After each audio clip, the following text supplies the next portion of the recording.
Hello again. I'm Norbert Gleich, MD. I'm the Medical Director and Chief Scientist here at the CHR. And I'm continuing to talk about a subject that has in recent weeks and months attracted a lot of attention, it seems, because we've received a lot of questions about it, and that is the concept of chemical pregnancies. I have elsewhere already described what the chemical pregnancy is. I want here to make you aware of how frequent chemical pregnancies are. And indeed, this is something that we only relatively recently learned. 45 years ago, we had no idea that there are so many chemical pregnancies in humans. First of all, other species do not show that phenomenon of chemical pregnancies, or show it only extremely rarely. So we are very unique in that as humans. But on top of it also came as a huge surprise when we discovered how large those numbers are, how frequently chemical pregnancies happen. Indeed, it is now believed that chemical pregnancies may represent a good 1/3 of all pregnancies that implant. That's obviously a huge number. And the number is so big because most women don't even know when they experience a chemical pregnancy. All they may notice is that maybe their period has come a day or 2 or 3 late, or that they may have been bleeding a little in a little different pattern.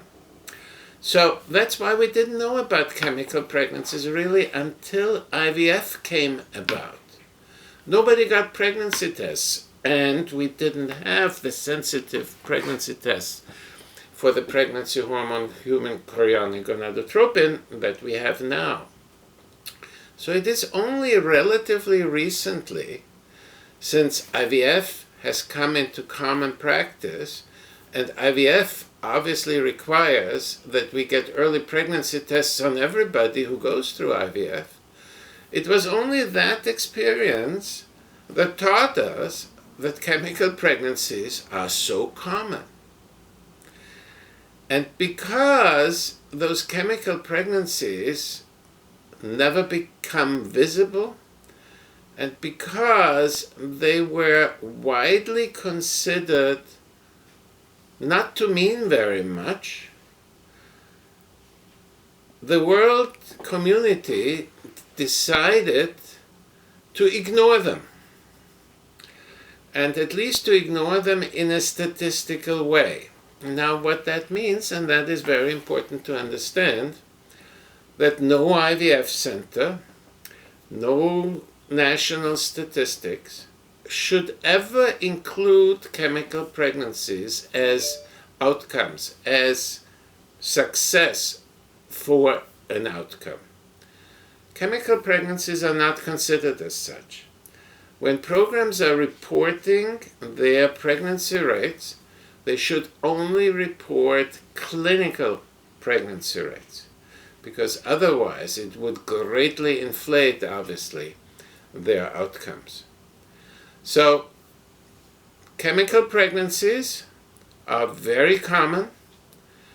They do not count in statistical evaluations of outcomes in IVF or in any other infertility treatment.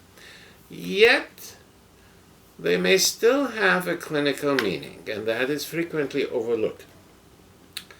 And the best example is the following statistical consideration. Assume for a moment that 100 women go through their first IVF cycle, and 50 women have a chemical pregnancy, and the other 50 women do not. Obviously, neither one of those 100 women is pregnant, because, as I said, chemical pregnancies don't count as pregnancies. But now let's assume that those 50 women who have had a chemical pregnancy try again, and those 50 women who have had no pregnancy whatsoever, no rise in pregnancy hormone, also try again. And guess what?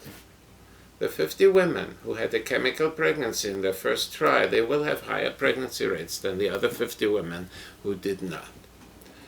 And when you think about it, that makes a lot of sense, because a chemical pregnancy means that an embryo has implanted, and not only has implanted, and by doing so it has penetrated the maternal body, usually in the uterus, but it had penetrated far enough to make contact with the maternal vasculature, so that the pregnancy hormone, which is just produced by the embryo, can be picked up in the maternal blood. So think about it. While a chemical pregnancy is not really success, in a way, it's a good omen. Thanks for listening.